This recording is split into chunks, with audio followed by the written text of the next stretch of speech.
first ever podcast. We're here with an amazing guest. But before we start, my name is Kanyam Kwanazi and I'm here with my great partner, Likona Fuchane. We have a special guest for you guys today, and you'll never guess. It's the caretaker principal, Miss Pillay. Thank you. So you mentioned when you were young, you were very disciplined. You were behaving properly. You know, you're behaving well, right? So what's the one thing you can tell us about your teenage years, like how you behaved when you were a teenager in high school, or probably in primary school? So I did mention to you, yes, that I was that type of child that always did my work. I was always in school on time. I've done that throughout my life. Even now, I come to school early. So my advice that I would give based on the experiences that I've had is that we always think that schooling is something that, you know, you're here and you're frustrated and you get upset with your teachers. And a lot of the times when you're doing your work, you're actually thinking about your teacher. Mm-hmm. So if I don't like the subject, I'm not going to do my work. That's what you do, because you're doing it for the teacher. Mm-hmm. And that realization comes for me too late, when you realize that, you know, actually I'm doing this for myself. Mm-hmm. And then we become very dependent on our teachers. So if the teacher's not teaching me or doing what I'm expecting, it's the teacher's fault. Mm-hmm. But I don't look at other avenues and on how I can help myself. Mm-hmm. So for me, this happened especially, I would say, for my physical science. Mm. I did not enjoy physical science. Yeah, actually understand. Yeah. It's a difficult subject. You need to be on point. You need to have the mind for it. And if you ask me now, why did I choose physical sciences, I won't be able to tell you why I did. But it wasn't the right thing for me to do. Where did I go wrong is that I did not go and look for help and see what can I do in order to improve myself. I depended on my teacher completely. Now I'm coming from a very different generation from what you are. And our teachers were very different as well. Our chemistry teacher, if he called you out and he asked you to do a formula, write that formula down on the board, and you did not know, your head was in the board. It was in the board. Or you had a duster thrown at you. Our Afrikaans teacher, hulpwerkwoorde, if you did not know your voegwoorde, groep 1, 2, 3, you did not know, you got a hiding. So yes, we learned in a very different way, and I think you have got so much better opportunities and teachers who really care about you and go out of their way for you. But you don't always appreciate it. And when you do, you encourage your teachers to do even better and to want to give off more of themselves. And you are the winners. But as young people, you don't always see that. So my advice would be to sit back and reflect on the opportunities that have been given to you, how fortunate you are to be in the environment that you are in, and to use your teachers to better yourself. You don't do that. You think of almost they are the enemy, but they are the resource that you have in order to open up your future. That is the advice I would give you. Okay, that is wonderful. You also talked about how you did chemistry and how you were a good child and all. So my question to you is, why did you choose to become a principal? Because you said you didn't like chemistry, even though in the school environment, of course, you wouldn't want to go back to school. So why a principal? Why not a doctor? Why not something out of the school grounds? So subjects are very different from management. Yes, I've got 31 years experience. I've been a teacher, primary school, high school. I've taught from grade 4 right up to grade 12. So that teaching experience of teaching in a comprehensive school, from very young children to older children like yourselves, has given me that experience of being in that age group. But I said to you, I want my things done the way I want it done, and it must be done correctly. That's very important for me. And I think I could be maybe a control freak, because I want it like how I want it, and this is how I want it done. So, from my very first year that I was teaching, perhaps someone's seen that in me. because I was appointed as a matric invigilator in my first year of teaching. Now, that is not something that always happens. You don't take a novice teacher and put them into a matric class. And by my second year, I was now already in the classes teaching the matriculants. Through life circumstances, I left the public schooling and I went into a private school. And there too, you can't just do your work, you want to do more. And in doing more, you take on more responsibilities. And in taking on more responsibilities, I realized that I actually enjoy doing that. I want to be able to organize, I want to be able to have a vision, I want to be able to drive where it is that I would like my school to be. And that's how I find myself now in the position of being a principal. Because as a principal, you are the visionary for your school. You are setting the tone for which the school is going to follow. And as long as you have got the support, you can't do this alone. You can never ever do this alone. You need the support of every single stakeholder. When you have that support, it's so satisfying to watch and see the growth with learners, with parents who come in and are appreciative and recognize that initiative that you have taken, can see that you really do care about what is happening. And it becomes personal for me because I enjoy seeing children grow. It gives me the greatest satisfaction when if I see you 5 years from now and you come up to me and you say, "Hey ma'am, this is what I'm doing," and you remember and you talk about school and I know where you are and I see that you have thrived and you are doing well and you are successful in what you are doing, it warms me. It gives me purpose. Not everyone has got the same purpose. For me, that is what it is. To see young children grow up and become responsible individuals, able to give back to society.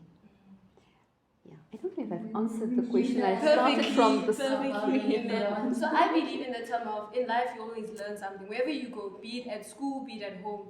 So as a principal, what's that one lesson you'll carry for the rest of your life as a principal, specifically as a principal? Being a principal, you're going to carry it for the rest of your life. Yes. I've learned that you cannot do this job if you are not humble and you don't know how to admit to your mistakes. You have to be able to listen to the staff and to the learners as well. Most of the time, if I'm caught up in work and I'm busy in the office, I don't know what is happening on the grassroots. And I wouldn't know this unless I'm listening to stakeholders, teachers and learners. And more often than not, it's when you do that you realize that every person who has a vested interest in your school has got a solution to the challenges. But if you're not going to listen, you'll never know. You also need to realize that it takes nothing from you to be humble. It takes nothing from you to be kind.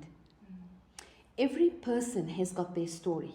Every person comes with either their baggage, they come with their personal issues. There's something that you don't know and that you don't see. So if I were to go out and I'm screaming and I'm yelling and I don't even know where you're coming from, who's going to benefit from it? Anyone that is upset, anyone that is shouting at me, I know there's something going on. And if I'm going to react to you, I'm going to be doing the wrong thing. So that is what I learned. That perhaps sometimes you just need to take a step back. I don't have to give you a response right now. I can respond, not react.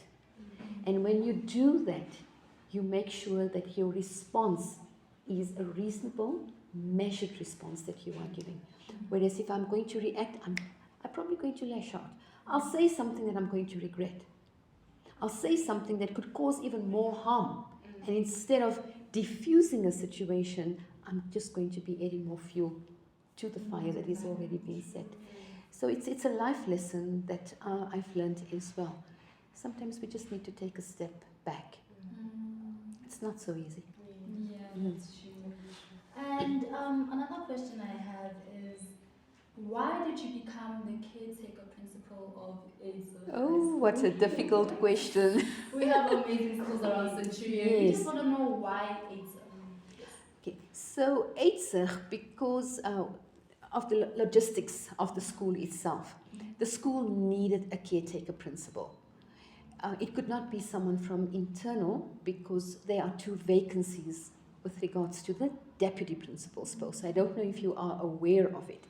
Okay, because remember, Mr. Slindiki is not here and Mr. Labaskachni had left as well. Those vacancies meant that there wasn't anyone at the school to go up and fill in the position as acting principal.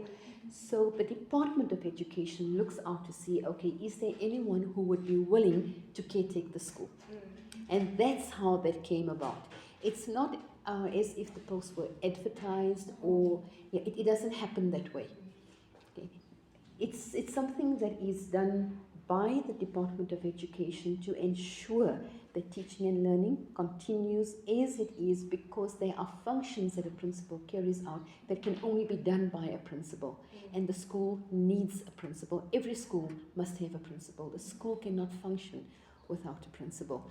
So when I was approached, I thought about it. I marked at Hoërskool Uitsig a very long time ago, many years ago.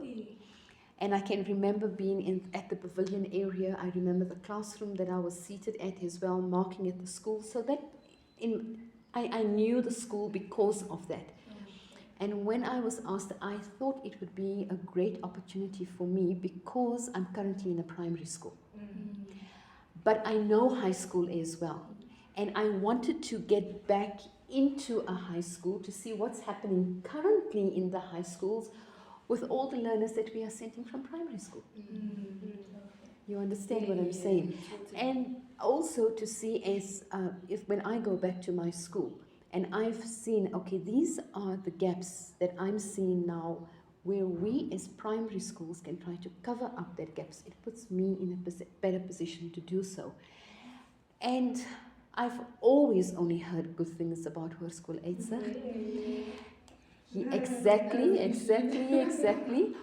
So for me to be here was then an easy decision for me to make, to come out and try to do what I can in this time that I have got, and that's about it. Yeah. So as you know that we're all carrying our own weight in life, right? What's the one lesson or one thing you'd like for the children in Uitsig to know about to help them carry their weight as well and know that they're not alone in this journey? You're not alone because you have got your teachers and you have got your parents. If you don't have your parents, you've got your guardian. You've got an adult that is out there looking for you. You're never alone. There's always someone out there, be it a friend, someone close that you've had with you. You're going to form relationships and you're going to form bonds. And the ultimate companion that you have is the Almighty. And we forget that. Our best friend. He is our best friend, isn't that? That's true. So you're never alone. There is always someone there to guide you. You just have to be able to be open to it. That is something that it's difficult for young children to know and for young children to realize. You also, my advice to you would be at this stage in your life to start taking accountability. You are getting older, and at some point in your life, you're going to have to say, this is my responsibility. I've been given the tools and the skills that I need in order to know that whatever I'm doing, it's for myself. You know, we always say, and as adults, we say this to you, and I don't know if you even take note, that you're doing this for yourself. But you don't realize it until you are in your 20s. And when you are qualified, and then you realize, gosh, school was the best. Yes. I miss it. I didn't realize that I was actually living my best life when I was in school. When you're in the situation, you don't realize it. And I can say this to you as many times, it still won't register until you leave school. That's the only time you will realize it. So my advice would be take accountability. If you are in it, this is your job. Your job is to come to school. Take it seriously, because education is going to benefit you. Nelson Mandela said this. Education is the key. It's the key to success. It's the only weapon that you have. It's the only weapon that you can use. And without education, you can't. You really can't. One day you're going to have families. You're going to have children. What are you going to do? How are you going to help and support your children? How are you going to support your family if you don't have the means? And education is going to do that for you. It's going to allow you to become the person that you want to be. So as much as it could be boring, you don't like it, you don't like the subjects, it's difficult for you to get into the groove of doing things. But when you do it, and you do it to the best of your ability, I said this morning at the matric assembly, men in the mirror, yes, I can look at myself and I can say to myself, I'm doing the best for me. Because this is my life, this is my future. And that's what you do, always, throughout your life. Because if you don't look out for yourself, who is going to look out for you? Yes, your parents are going to be there. They're going to support you. They're going to be your champions. Your teachers are your champions. Your extended family members are going to champion you. And if you show them that I'm doing this, and they can see that you're putting everything into it, they're going to be rooting for you. They're going to be cheering you on. Laid back, don't care. What are you saying to everyone? I don't care about myself, so why must someone else care about what's going to happen to you? So do it for you. Yeah, those are words of wisdom. Yes. Those are very strong words of wisdom.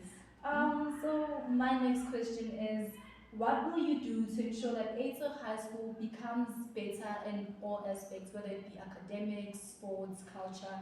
As you said, in your primary, you want to go back and see where the gaps are, right? So what gaps do you see here in Uitsig High School, and what do you intend to do to fill up those gaps, actually? Yes. So it's for me, it's not such an easy question to answer, because I'm not going to be here for that long a period. And in the time that I'm going to be here, I've got a very clear plan with regards to what needs to happen at the school. That we have to have a quality pass. That is very important.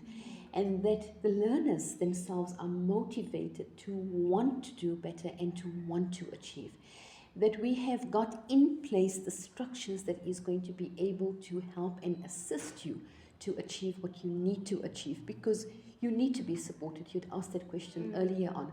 And when you know you are getting that support, you are going to be doing better. So it's about everyone taking responsibility. Teachers in classroom teaching, learners in classroom doing what needs to be done. Those basics, if I can just get that right, that everyone realizes this is what their role is, and you are here for a purpose, teaching and learning. All the other aspects enhances who you are. And it's great. Look at this and your initiative that you are doing as well. It's so positive. It says so much about who you are as well as individuals. So just to enhance what is already here at the school, because you have got a very good school. And everybody needs to know this. Everyone out there needs to know it. That's what I would like to do in the time that I'm here. Enhance and make sure that you know that you are being supported on every level to achieve the best that you can possibly achieve. Wonderful, yeah, that is wonderful. Okay, so my next question would be, as we enter this new term with new opportunities and challenges, what do you advise we can practically do to sort of combat those challenges, sort of overcome them? Because we have daily challenges like coming to school when you've slept like at 11 or even in the morning. So how should we sort of apply maybe skills or anything that you guys at the school, anything that you as the school can offer to sort of help us combat those day-to-day challenges? Every day won't be the same. So what do you think we can do practically, or what do you think the school can offer practically for us to sort of combat those challenges? Practically, I would think the first thing is that you need to be able to manage your time. That's important. So to develop those skills of how am I managing my time? I'm at school and then I need to get home. And there comes challenges for quite a number of our learners, depending on whether you've been picked up by your parent, you're using public transport, some of you could be getting home quite late. So use the time, if you're waiting for your transport, use that time to actually do something. Don't sit and do nothing, especially for the matriculants. Or any learner that is struggling. If I know I'm struggling with a particular subject, reach out to your teachers. I'm waiting for my transport. School dismisses at 2 o'clock. My transport only picks me up at 3 o'clock. I know this. Ma'am, sir, in that hour that I have, could you perhaps spend half an hour with me? I'm stuck. I don't understand what is happening. Practically, every day you learn something at school. You should be learning something at school. Today, this is the section of work that we did. I did not understand. I understood nothing. And if you're going to keep quiet about it and your teacher doesn't know, the next day your teacher is going to continue with the work. But if I'm going to speak up and say, ma'am, I'm confused, please help. Now, it's difficult because you've got peer pressure as well. And there are times when you really don't want your friends or anyone to know that I actually am so confused. I did not understand a thing that happened here. What is this teacher talking about? What is going on? You're scared to do that because you think that you're going to embarrass yourself. Many times, the question that is in your head is in everybody else's head as well. But no one wants to ask the question. And if you are the first one to do it, you'll see everybody else will say, oh, yeah, I also need help here. I also need assistance here. Well, know yourself. Are you the type of person who will raise their hand in class to say, I'm struggling? Or do you need to do that in private? And if I'm going to do that in private, will I actually go to my teacher and ask for help? Asking for help is not a sin. Asking for help says that I understand my own limitations and I need assistance. Don't be afraid to do so. And at home as well, if you know I'm having a problem, I'm having a challenge, perhaps it could be something as simple as family sitting together after supper. Perhaps it's now TV time, everybody wants to watch TV and you've got homework to do. And the noise is disturbing you. So what am I going to do to practically help me with this? Ear mufflers maybe, to say to the family, sit down, have a meeting and say, from this time to this time, please, for this period of time, I need to study. Can we please look at the schedule and what's going to happen during that time?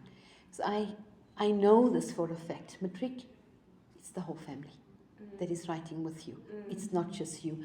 Grade 11 is so important because you're using those results to apply to tertiary. I need to be performing. And this is going to be my future, so ask for that help. See where your challenges are at home and how your family can assist as well, so that the pressure becomes less. Make sure that you are eating correctly. Are you? Do you have your breakfast in the morning? If there's no time to do so, what are you bringing to school? Are you packing your lunch? Are you making sure that you are eating your fruit? You're eating your vegetables? You're drinking water? Are you drinking water? Because more often than not, a simple thing like that can make such a difference. So where are you getting your oxygen from?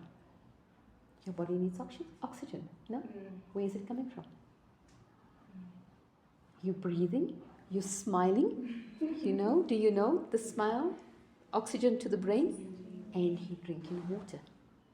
If you just follow the simple process of what happens when you drink water, and how important that is and what a difference it can make.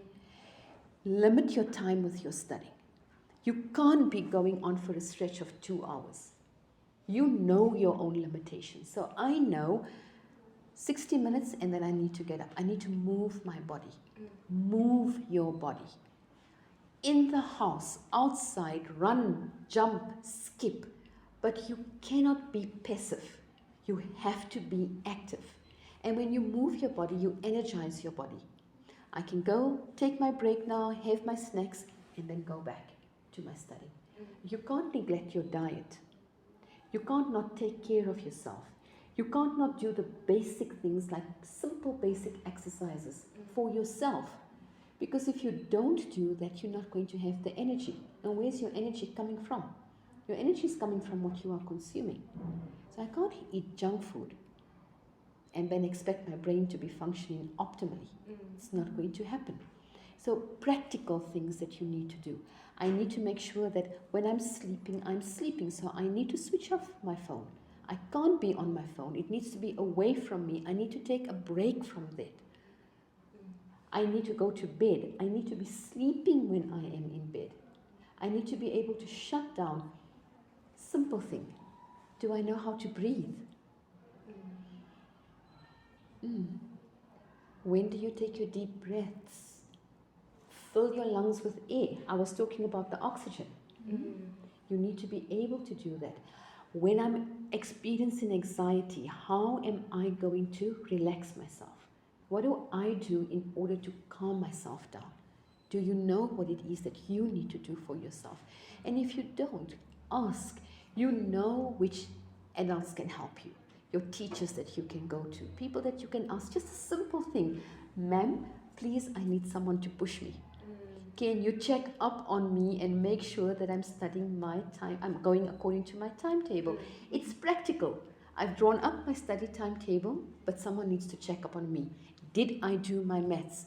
What sections of the work did I cover? Did I go through past year exam papers? There is no matriculant that can go into a matric exam without having gone through past year papers. Impossible. You can't do it. So have you downloaded all of the papers? Do you have past year papers from the supplementary paper that was written this year? Going back. So you always start from the latest paper. Going back to last year. Because many of the questions or types of questions are repeated. The content. If I can answer those questions with confidence, I'm going to do well in the exam. Now you do know that the memorandums are available as well. Which means that when I'm answering the exam paper, that memorandum is nowhere near me.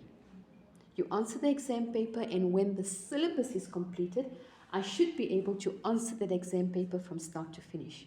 It's a 2-hour paper that I'm writing. You sit down. I've studied now. I've studied all of my work.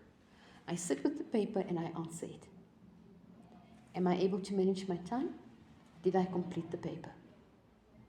When you're done with the paper, who is going to mark it? You.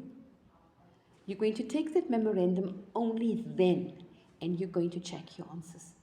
Can you mark yourself? Where did I go wrong? What is it that I did not understand? I know now what I don't know. Who am I going to go to help? Who's going to help me? It's 6 o'clock at night. My teacher is not available. But who is available? I've got my phone. I've got Khan Academy. I've got Siyavula. There are other platforms that I can go onto. Use your phone to help you. You will get help. You'll actually find YouTube videos. You will find explanations that you can listen to so that you can reach out to other platforms to assist you. Next day, ask your teacher. And you follow that routine for every single subject. But you can't go into a matric exam without having gone through past year papers. And right now, if you haven't done that as a matriculant, you have to start because you're already on the back foot. You should have already started with past year exam papers because you've covered almost 95-98% of your syllabus already. Some subjects you have completed your work. So if I've completed my work for a particular subject, should I not be able to answer the question papers? So let's take the English paper language, Afrikaans language paper. I firmly believe this. Those papers and your paper 3, you should have been able to answer at the beginning of the year already. It's repetition of the same work. The literature is new, but not the language and not the writing. Practical things. If I can do that, I'm going to get the best result. If I'm going to get the best result, it means that I can apply for bursaries. If my parents are struggling and I know financially there is going to be a problem, I want to do so well, but I know as well that my parents are really struggling. We're struggling to pay rent. We're struggling to put food onto the table. It's a struggle to get me to school. You are aware of it. What's going to get you out of it is your education. If I'm doing well, there are so many bursaries that are available that you could use because it's about you. Remember, I said that it's about you. Who is going to invest in you if you are not invested in yourself? I go back to that same point again. So when you show that you care about what's happening to me as an individual, other individuals, sponsors, wherever you are looking for assistance and help, you're going to get it. Because I can see that you want to do the best that you can. Okay. Thank you. Thank you, ma'am. So we'll be seeing how fast man can answer these questions. Let's get straight into it. How many languages do we have in South Africa? We had 11, 12th one added on this year, sign language. Okay, what is the capital city of Gauteng? Johannesburg. Okay. Okay. What is the capital city of Free State? Administrative. What is Nelson Mandela's name? Rolies Pasta, Nelson Mandela. Okay. Name 4 provinces in South Africa. Eastern Cape, Western Cape, Northern Cape, Gauteng, North West. That's it. Yeah, Okay. Okay, name the big 5. Rhino, elephant, leopard, buffalo. Buffalo. Which one did I forget? Which one did I forget? Come on, there's one more. I said elephant. I said rhino. I said buffalo. I said leopard. Lion. No. Did I get it all? Nice. Okay, in what year did South Africa hold the FIFA World Cup? 2010. Woo! Okay. Which South African city is known for the Jacaranda city? Pretoria. Okay, and our last and final question is, what is the highest mountain in South Africa? Highest mountain range is the Drakensberg mountain range. The highest mountain. That's a difficult one. Okay, I have one question that you can add brownie points on, right? Okay. Okay. If you were in a race, right, and you passed the second person, what position would you be in? I passed the second person. Yes. The person in the second position. I should be in first position. No. No. I passed Second place now. Oh, okay. Sorry, I passed the second person. Yes. Oh, I think I just phrased that. Okay. Okay, yeah. So I'll be okay. Second. Okay. That's okay. Okay, ladies and gentlemen, you've seen for yourself, you've heard from your own principal, and we just wanted you guys to get to know her a bit more and where she comes from and her story and why it's her. So ladies and gentlemen, we have a game for you as well, that you can also take part in this podcast as well. Feel like a member, you know what I mean? So we have a lovely quiz for you guys. So this is how it's going to work. You're going to give a paper with your name and surname and your grade, and you're going to give it to either me or Lekona, right? And we'll place it in a lovely box that's decorated just for you guys. So the question is, what is a 20D shape, 3D shape called? So, right, we're gonna put your answers in a box, and then we're gonna randomly select whichever one is taken out and is correct. You're the winner of the week. So you're gonna be announced as our winner for the week. Okay. So without wasting any of your time, ladies and gentlemen, we are heading straight into the announcements for the week. But before that, don't get too excited. Ma'am, we'd like to ask you, right? We're heading into this new week. What advices would you want to give us? Or what is the word of the week?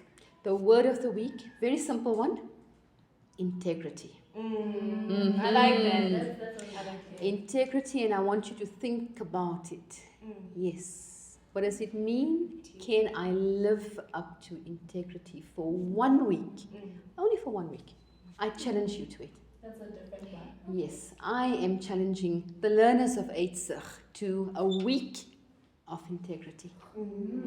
Okay, ladies and gentlemen. So maybe there'll be a prize for that, Kanya.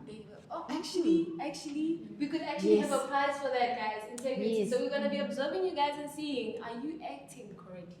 So let's not waste any of your time, guys. Let's head on to the announcements. Thank you so much for having us. Thank you, ma'am, for having us. Thank you for being here, Ada. Thank you so much. We truly appreciate your presence. Pleasure. It's an absolute pleasure. I am so proud to be associated with you, and like I said, so honored to be your first guest for this initiative and podcast. Well done, well done. You do your school proud. Thank you. Congratulations. Thank you, ma'am. Right on to the announcements. These are Uitsig's upcoming events. Uitsig football trials are finally here. Think you've got what it takes to represent the badge? Now it's your time to shine. Monday, the 28th of July, from 3 to 5, we have under 19 boys trials. On Tuesday, the 29th of July, from 2 to 4, we have the under 15 boys trials on the school field. Come prepared with your cleats, proper football gear, and bring the hunger to win. No excuses, no second chances, just you and the game. Let's see who's got the fire to wear the jersey. HRC Women's Day donations being collected this week. Women's Day exposition on the 8th of August during break. Cross Country is having its League 2 at Pretoria Boys High on the 30th of July. Environmental Club cleanup is the last announcement for the week.